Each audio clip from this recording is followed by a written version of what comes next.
न घबराओ मुसलमानों, खुदा की शान बाकी है। न घबराओ मुसलमानों, खुदा की शान बाकी है। न घबराओ मुसलमानों, खुदा की शान बाकी है। न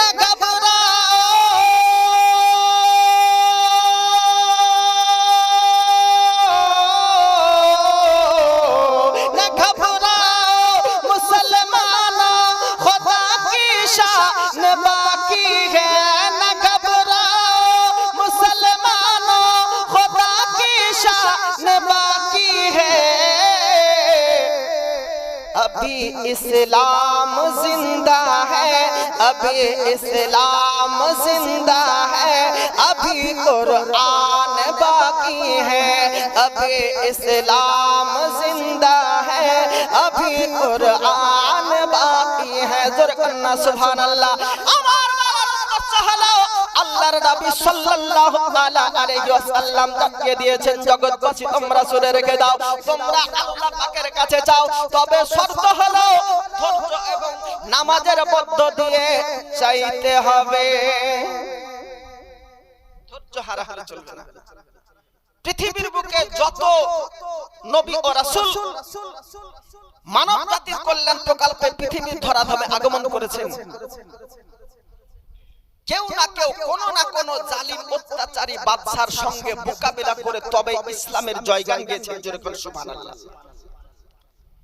তবে আমাদেরকে শরিয়তের বিপক্ষে কোন অবস্থায় গেলে চলবে না। মিল্লাত ইসলামিয়া আমাদের সমাজের মধ্যে বড় বড় ন্যায়পরায়ণ বাদশার একটা অভাব দেখা দিয়েছে। পৃথিবীর বুকে হযরতে ফারুক আযম আমিরুল মুমিনিন হযরতে ওমর রাদিয়াল্লাহু তাআলা আনহু এমন জালালি মেজাজের সাহাবী ছিলেন, যিনার সম্পর্কে আপনার বলা হয়েছে এক সময় মিশরের সরজমিনে নীল নদের মধ্যে আপনার ইরা যদি কন্যা মহিলাকে বিসর্জন যদি না করত, ওই নীল নদের পানি আপনার কিনা দাঁড়িয়ে যেত, চলতো না। আপনার গোটা নীল নদের পানি যদি স্থির বেড়ে যেত, ওই পানি ব্যবহারের জন্য উপযুক্ত হতো না, ওই পানি পান করার জন্য উপযুক্ত হতো না, গন্ধ ছড়াতে আরম্ভ হতো। আপনার নীল নদের পানি যদি দাঁড়িয়ে যেত, তদানীন্তন কালের রেওয়াজ প্রথা ছিল এটা, যদি সুন্দর রমণীকে বিসর্জন না করা হয়, নীল নদের পানি আপনার প্রবাহমান হয় না, নীল নদের মধ্যে স্রোত আপনার গিরা চলতে আরম্ভ হয় না। এইরকম পরিস্থিতির মধ্যে খলিফাতুল মুসলিমিন আমিরুল মুমিনিন হযরতে ওমর রাদিয়াল্লাহু তাআলা আনহু যখন খলিফার মাসনাদের অবস্থান কালে এইরকম খবর পৌঁছালো ফারুকে আজমের নিকটে, বলে আজকে ইসলাম জগতের দ্বিতীয় খলিফা আমিরুল মুমিনিন, আপনি ভালো করে শুনে রেখে দিন, প্রত্যেক বছর এই নীল নদের সরজমিনে যদি আজকে মহিলাকে বিসর্জন না করা হয়, নীল নদের পানি প্রবাহমান হয় না, পানি স্থির মেরে যায়, ব্যবহারের আপনার কিনা উপযোগী হয় না, অনুপযোগী হয়ে যায়। হযরতে ওমর রাদিয়াল্লাহু তাআলা আনহু বিষয় সম্পর্কে যখন অবগত হলেন, বলে জগৎবাসী তোমরা শুনে রেখে দাও, আজ থেকে বহু পূর্বে আল্লাহর নবী সাল্লাল্লাহু তাআলা আলাইহি ওয়াসাল্লাম এই রকম নারীদের অত্যাচারকে বন্ধ করে দিয়েছে। জোরে বলেন সুবহানাল্লাহ। আপনারা নাম শুনে থাকবেন তাহিয়াতুল কালবি, যিনি রোমান সম্রাটের নিকটে হিরাক্লিয়াস আপনার সম্রাটের নিকটে পত্র পৌঁছার কাজ করতেন নবী মুস্তাফার সাহাবী হিসেবে। তদানীন্তন কালের আবাদ ছিল এটা, পৃথিবীর ধরাধামে কোন আপনার কিনা কন্যা সন্তান যদি জন্মগ্রহণ করে, প্রত্যেকের বাড়িকে কন্যা সন্তানকে তদানীন্তন কালে আইয়ামে জাহেলিয়াতের যুগে অপায়া মনে করা হতো, আপনার কুলক্ষণা মনে করা হতো। এই জন্য আপনার রেওয়াজ ছিল যদি কন্যা সন্তান হয় তাকে পৃথিবীর বুকে বাঁচিয়ে রাখা যাবে না, তাকে প্রাণনাশ করে মেরে ফেলতে হবে। এই বিষয়ে যখন তাহিয়াতুল কালবির অন্তঃসত্ত্বা আপনার এরা অর্ধাঙ্গিনী তাহিয়াতুল কালবি বিদেশ আপনার বাড়ি দিতেন, ব্যবসার জন্য দেশ থেকে দেশান্তর হতো, ওনার অর্ধাঙ্গিনীকে বলে গেলেন, বলে আজকে আমার অর্ধাঙ্গিনী সহধর্মিনী শুনে রেখে দে, তোর গর্ভের মধ্যে যে সন্তান আছে এই সন্তান যদি আজকে আপনার ছেলে সন্তান হয় তবে তার খাতির যত্ন করবি, আর যদি কন্যা সন্তান হয় তাকে আপনার গলা টিপে হত্যা করে দিবি বলে গেলাম। তাহিয়াতুল কালবি চলে গেলেন ব্যবসার জন্য আপনার ভিন্ন দেশের মধ্যে। 1 বছর 2 বছর 3 বছর অতিক্রমিত হওয়ার পরে তাহিয়াতুল কালবি যখন নিজের বাড়ির মধ্যে ফিরে আসলেন, দেখতে পাওয়া গেল বাড়ির মধ্যে সুন্দরী আপনার টুকটুকে উজ্জ্বল বর্ণের কন্যা সন্তান। নাম আপনার ভালোবেসে ওনার অর্ধাঙ্গিনী সহধর্মিনী সুন্দর লাবণ্যময় চেহারা দেখার পরে মহব্বতের সহিত নাম রাখলেন জামিলা। সুন্দর চেহারা কন্যার চেহারা দেখার পরে নাম রাখলেন জামিলা। এ নারীদের গুরুত্ব, নারীর মান দিল কে? নাভি ছাড়া আর কি। এ মায়ের জাতদেরকে আজকে কিছু অসাধু মানুষ বলতেছে ইসলাম ধর্ম মহিলাদেরকে সম্মান দেয়নি, পর্দা পুশিদার বলতে শিক্ষার বাইরে ফেলে দিয়েছে। ভুল কথা, গলত কথা।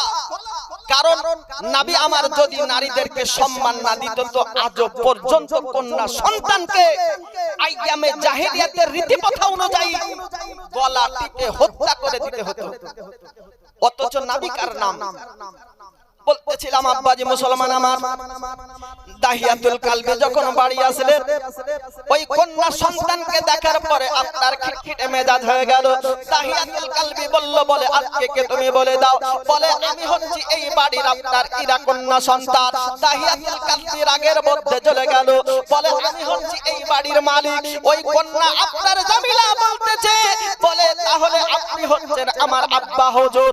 সঙ্গে সঙ্গে মা জননী আপনার জামিলার সম্মুখে যখন হাজির হলো, জামিলার মা বলতেছে, বলে রে জামিলা, এই যে তোমার সম্মুখে দাঁড়িয়ে রয়েছে এটা অন্য কেউ নয়, এটা হচ্ছে তোমার জন্মদাতা পিতা। আজকে দেখবেন মা ও বোনেরা, অধিক আপনার কিনা যতটা সন্তানেরা পিতার জন্য উদ্বুদ্ধ হয়, সন্তানেরা যতটা বাপের জন্য আপনার কিনা মনের দিক থেকে আপনার কিনা চঞ্চল অস্থির হয়ে যায়, তার চাইতে বেশি মহব্বতের মোনাজারি দিয়ে কন্যাদের মধ্যে দেখা যায়। জোরে বলেন সুবহানাল্লাহ। দেখবেন মা ও বোনেরা পিতার জন্য একটু ভালোবাসার একটু বেশি আপনার কিনা উতালা হয়ে যায়। এই জন্য আপনার কিনা জামিলা আব্বা জানকে দেখার পরে মায়ের কাছ থেকে যখন শুনতে পেরে এটাই হচ্ছে আমার আব্বা জান, সঙ্গে সঙ্গে আপনার কি করলো জামিলা, দেখে আব্বা হুজুরের কদম তলে গিয়ে আপনার ইনা মোনাজারি করতে আরম্ভ করে দিয়েছে। আপনার কোলের মধ্যে চেপে বসে তাহিয়াতুল কালবির ঘাড়ের মধ্যে আপনার ভালোবাসার চর্চ দিয়েছে, আপনার চড়ে বসে তাহিয়াতুল কালবি রাগের বশত আপনার তেলে বেগুনে চলে গেল। একবার যায় আপনার জামিলা যখন মা জননীর কোলের মধ্যে ঘুমিয়ে পড়েছে, আপনার তাহিয়াতুল কালবি কি করলো জানে, ওই জামিলাকে আপনার কি হাত ধরে টানতে আরম্ভ করে দিয়েছে। মা জননী যখন চট করে চেতন হয়ে গেল, ঘুমটা যখন ভেঙে গেল, বলে আজকে স্বামী আমার এই রকম ভাবে আমার কন্যাকে কোথায় তুমি জবরদস্তি নিয়ে যেতেছো?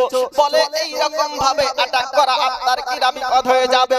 ওই দিন তাহিয়াতুল কালবি আপন কন্যা সন্তানকে মায়ের বুকের দিকে তাকিয়ে ছেড়ে দিলেন। অন্যদিন তাহিয়াতুল কালবি কি করলো জানে, ওই আপনার জামিলাকে বলল, রে জামিলা আজকে সরে রেখে দাও, চলো না আজকে বৈকাল বেলায় তোমাকে দাওয়াত বাড়ি দাওয়াত খেতে নিয়ে যাব। মা জননী আপনার জামিলার মা এই বিষয়ে সর্বপ্রথম পৃথিবীর বুকে কোনো সন্তানের বিপদ যদি হয় সর্বপ্রথম খবর পায় মা জননী। মহব্বতে বলেন সুবহানাল্লাহ।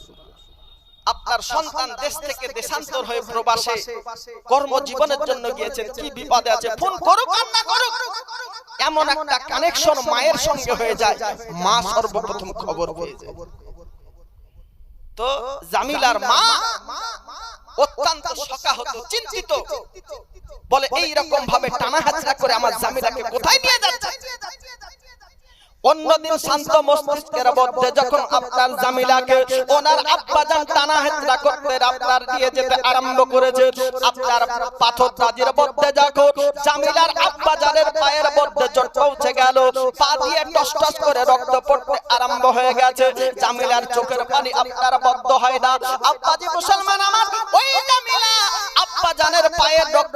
থেকে মুছিয়ে দিয়েছে ওই ক্ষত জায়গায় চুম্বন করতেছে দাহিয়াতুল কালবির কদম ধরে ধরে আপনার মাথাগুলোকে আপনার কিনা ম্যাসেজ করে দিচ্ছে দাহিয়াতুল কালবির পাগুলোকে টিপে টিপে দিচ্ছে আপনার কিনা জামিলা আর বলতেছে আব্বা জান এই রকম দাওয়াত আমাদের জন্য প্রয়োজন নাই যে দাওয়াত খেতে গেলে আপনার পা ফেটে রক্ত পড়ে যায় ওই রকম দাওয়াত আমাদের জন্য প্রয়োজন নাই চলুন আব্বা জান বাড়ি ফিরে যায় আজকে দাহিয়াতুল কালবির নিয়ত ভালো ছিল না দাওয়াত খাওয়া উদ্দেশ্য নয় আজকে জামিলাকে জিন্দা পুঁতে দেওয়া উদ্দেশ্য দিয়ে আজকে দাহিয়াতুল কালবি কি করলো জানে ওই রকম ভাবে একটা আপনার খোলা ময়দানে আপনার অবস্থান কালে বলতে বলতে আরম্ভ করেছে দাহিয়াতুল কালবির গদ্দকে দেখার পরে যখন দাহিয়াতুল কালবি আপনার কিনা ঘেমে গিয়েছে আপনার জামিলা কন্যা বলতেছে আব্বা জান এই রকম গদ্দ কেন করতেছে বলে এইখানে একটা আনন্দের খেলা হবে দাহিয়াতুল কালবি ওই কথা শ্রবণ করার পরে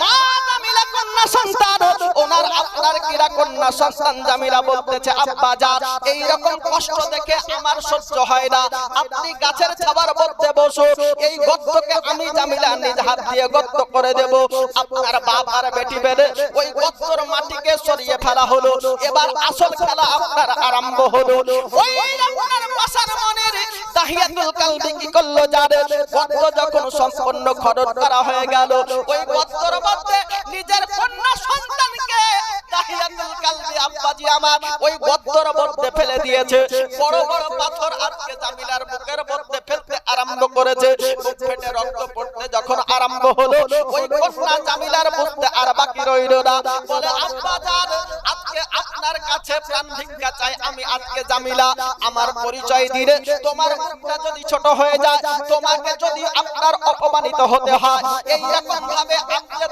পরিচয় আমি আপনার দেব না আমি দেশ ছেড়ে ভিন্ন দেশে চলে যাব আব্বা জান আপনি আমার প্রাণটা বাঁচিয়ে দিন এই রকম ভাবে আমাকে আর হত্যা করিয়েন না আপনার দাহিয়াতুল কালবি আর দিলে বেগুনে চলে গেল আপনার কিনা চিন্তা হলো শয়তানি আপনার কিনা ওয়াসওয়াসা দিতে আরম্ভ করলো বলে দাহিয়াতুল কালবি এই রকম ভাবে 70টা কন্যা সন্তানকে তুমি তোমার নিজ হাতে জিন্দা পুঁতে দিয়েছো আজকে নিজের কন্যা সন্তানের জন্য কেন আজকে আপনার কনফিউজ হচ্ছে কেন পিছু পা হচ্ছে দাহিয়াতুল কালবি কি করলো জানেন ওই শয়তানি প্রমন্ত্রণার মধ্যে আর দয়া মায়া না করে নিজের কন্যা জামিলাকে ওই গর্তের মধ্যে সম্পূর্ণ রূপে পুঁতে দিলে জামিলা গর্তের মধ্যে রক্ত মাখা শরীর নিয়ে প্রাণনাশ হয়ে গেল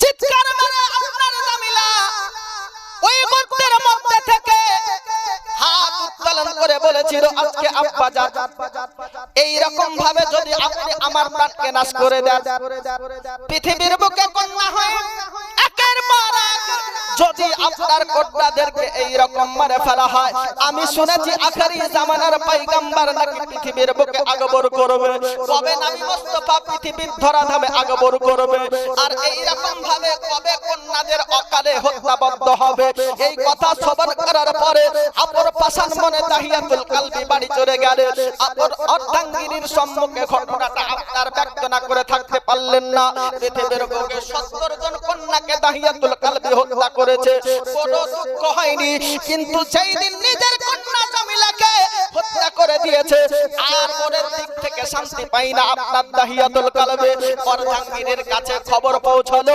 একবার যায় নবী আমার ওই মক্কা সরজমিনে যখন নবী আমার অবস্থান করলেন ওই সুন্দর চেহারা দেখার পরে দাহিয়াতুল কালবিকে নবী আমার বলতেছে রে দাহিয়াতুল কালবি আজকে সুরে রেখে দাও আজকে তোমার সুন্দর চেহারা আবার মধ্যে আবার যেমন যেন একটা ফোয়ারা দেয় আজকে দাহিয়াতুল কালবি এত সুন্দর চেহারা ছিল আপনার কিতাবের মধ্যে পাওয়া যায় আপনার সাইয়্যিদুল মালায়েকা জিবরিল আলাইহিস সালাম কোন কোন সময় ওই দাহিয়াতুল কালবির সুরাত ধরে নবী মুস্তাফার কাছে হাজির হতেন খুব সুন্দর চেহারা ছিল দাহিয়াতুল কালবি কিন্তু কর্ম ছিল একেবারে অত্যন্ত খারাপ কোন কোন সময় জিবরিল আলাইহিস সালামকে দাহিয়াতুল কালবির সুরাত ধরে নবীর কাছে হাজির হতেন নবী আমার দাহিয়াতুল কালবিকে বলল বলে দাহিয়াতুল কালবি শুনে রেখে দাও সকালবেলা আমি রাসূলুল্লাহর সঙ্গে তুমি দেখা করবে, তোমার সুন্দর চেহারার আপনার কিরাবতরা তোমার সবকে বাতলে দেওয়া হবে। আপনার দাহিয়াতুল কলবি চিন্তা করলো, আমার চেহারা দেখে নবী বিচার করলে কি হবে, আমার কর্ম কত খারাপ এটা জগতের কেউ জানুক আর নাই বা জানুক, এটা আমি দাহিয়াতুল কলবি জানি। এই জন্য নবী মুস্তাফার সম্মুখে পরদিন সকালবেলা যখন দাহিয়াতুল কলবি হাজির হয়েছে, বলে আপনি ইয়া রাসূলুল্লাহ, ইয়া হাবিবাল্লাহ নবী গো, আমি জানি আপনি হচ্ছেন আখিরি জামানার পয়গম্বর, আপনার কাছে দাঁড় হবার আমার কোনো যোগ্যতা নাই, আপনার জন্য এই রকম একটা কর্মকাণ্ড ঘটে গিয়েছে। বলে পৃথিবীর বুকে যতই গুনাহ খাতাকার হও না কেন, যদি আপনার কিনা আল্লাহকে সাক্ষী রেখে তওবা যদি করে দাও, তোমার পশ্চাতের সমস্ত গুনাহ খাতা আল্লাহ পাক রব্বে কায়নাত মাফ করে দেন। বলে ইয়া রাসূলুল্লাহ, ইয়া হাবিবাল্লাহ, আমি যে গুনাহ করেছি ক্ষমা হবে তো? বলে কি এমন গুনাহ করেছো? বলে 70 জন নাবালক কন্যা সন্তান হবার পরে পরে তাদের জিন্দা দাফন করে দিয়েছি। 70 জন কন্যাকে জিন্দা দাফন করে যে ভীতি, যে অনুতপ্ত, অনুশোচনা হয়নি, একটা কন্যাকে হত্যা করে দিয়ে আমার মধ্যে যে অনুশোচনা, অনুতপ্ত ইজহার হয়েছে, যে বিরহের আগুনে আমি জর্জরিত হয়ে আছি। বলে সেটা কি? বলে আমার নিজ কন্যাকে পর্যন্ত ছাড়িনি, নিজ কন্যাকে পর্যন্ত জিন্দা পুঁতে দিয়েছি।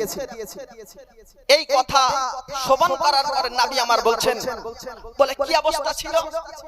বলে জিন্দা পুঁততে গিয়ে তাকে পাথরের আঘাত করে গর্তের পাথর সপতে সপতে এ আমার জামিলা বলেছিল, বলে কবে পৃথিবীর বুকে আখেরি জামানার আবির্ভাব হবে যাতে কন্যা সন্তান বদ্ধ হয়ে যাবে।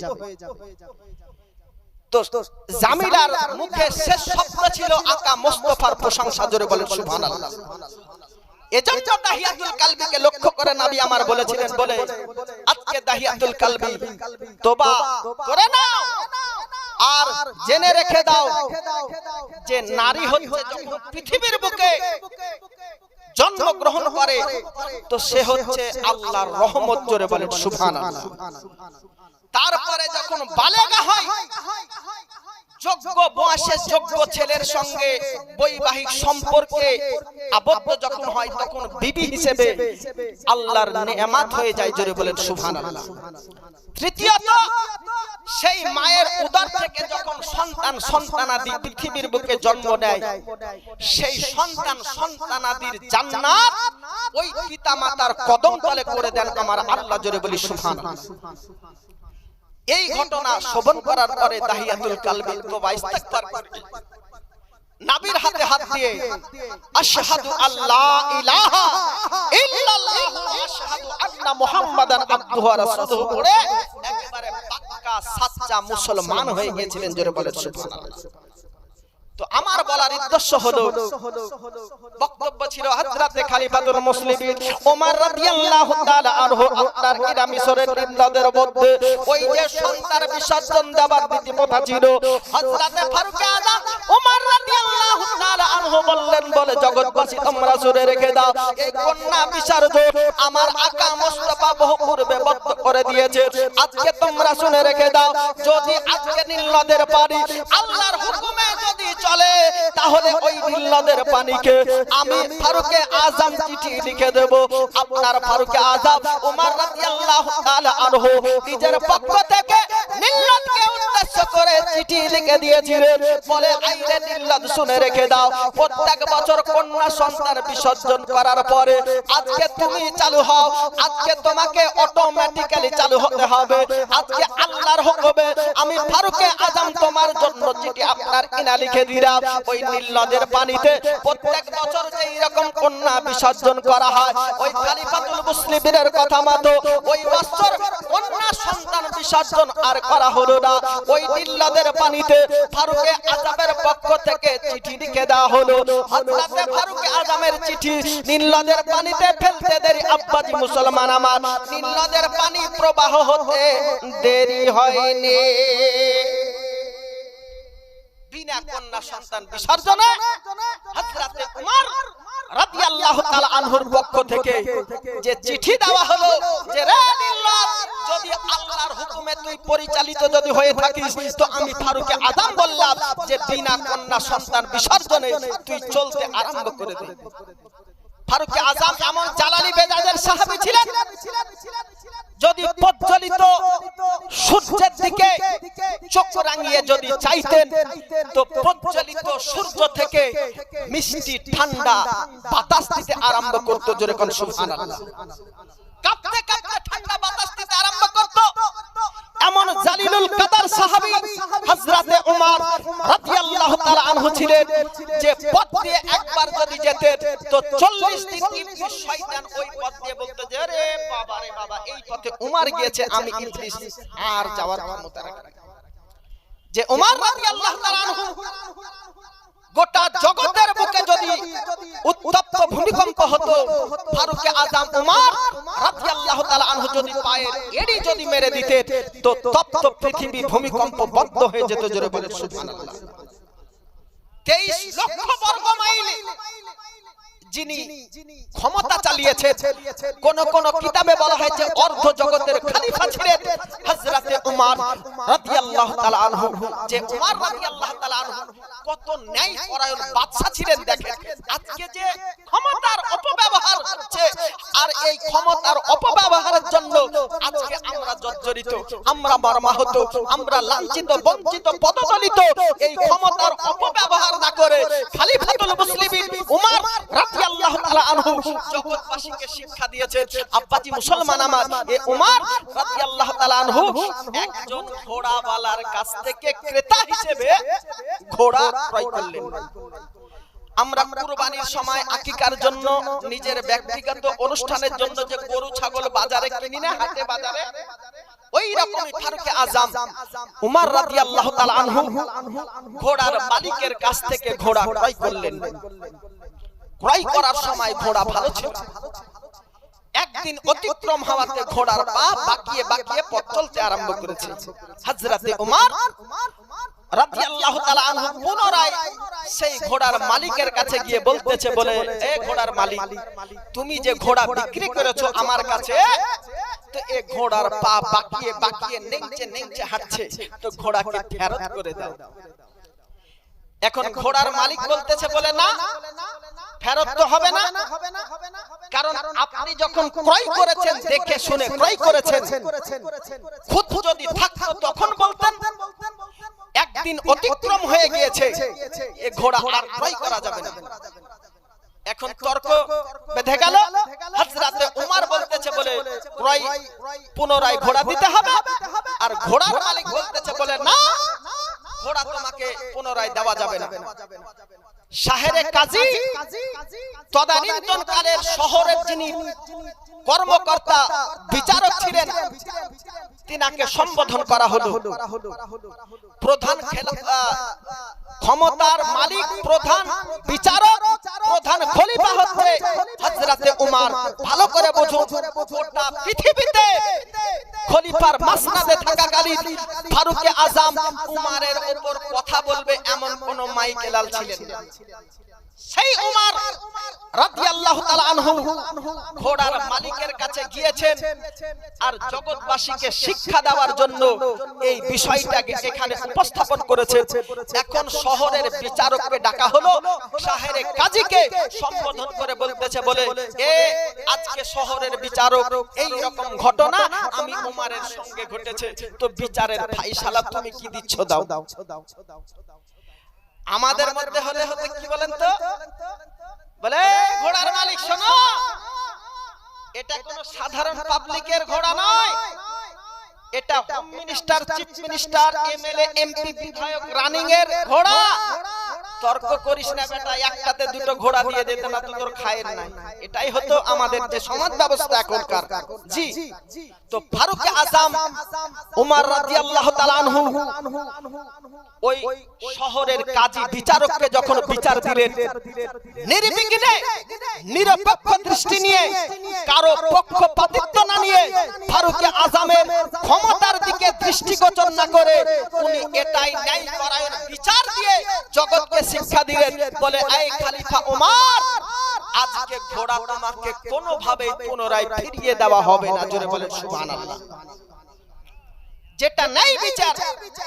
ফারুক আজম বলেছিলেন, বলে এই শহরের কাজী শোনো, আমি জানি যে ঘোড়া আমি পুনরায় ফিরিয়ে পাবো না, তবে তোমার বিচারের যে সিস্টেম এটা তুমি তোমার নিষ্ঠার সহিত এই শহরের বিচার করো কিনা সেটাকে যাচাই বাছাই করার জন্য আমি এটা কৌশল অবলম্বন করেছি, তাছাড়া কিছুই না।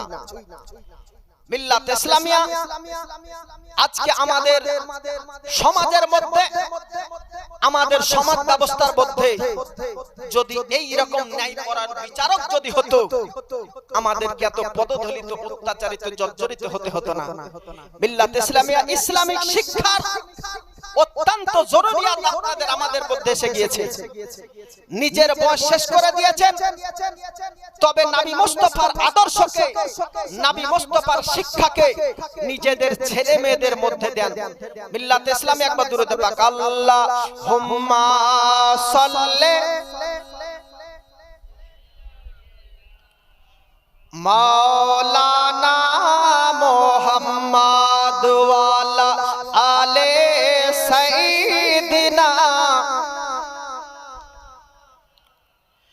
মুহাম্মদ সাল্লাল্লাহু তাআলা আলাইহি ওয়াসাল্লাম। দেখেন ইসলামিক শিক্ষা প্রত্যেকটা ছেলে মেয়েদের মধ্যে দেওয়া একেবারে অনিবার্য। ও আব্বাজি মুসলমানেরা, একটু আমার দিকে কর্ণপাত করুন। ইসলামিক শিক্ষা যদি ছেলে মেয়েদের মধ্যে না দেন কত বড় বিপদ হবে। একটা কথা শুনে নেন, আমরা জানি যে কোন তরুণ বালেগা, কন্যা বালেগা ছেলে যদি বিবাহ করে তো বাসর রাতে কি করে সাক্ষাৎ করতে হয় এটা হয়তো অনেকেরই জানা নাই। ফোন করে বলে হুজুর প্রথম বিয়ে করলাম, কি করে সাক্ষাৎ করব।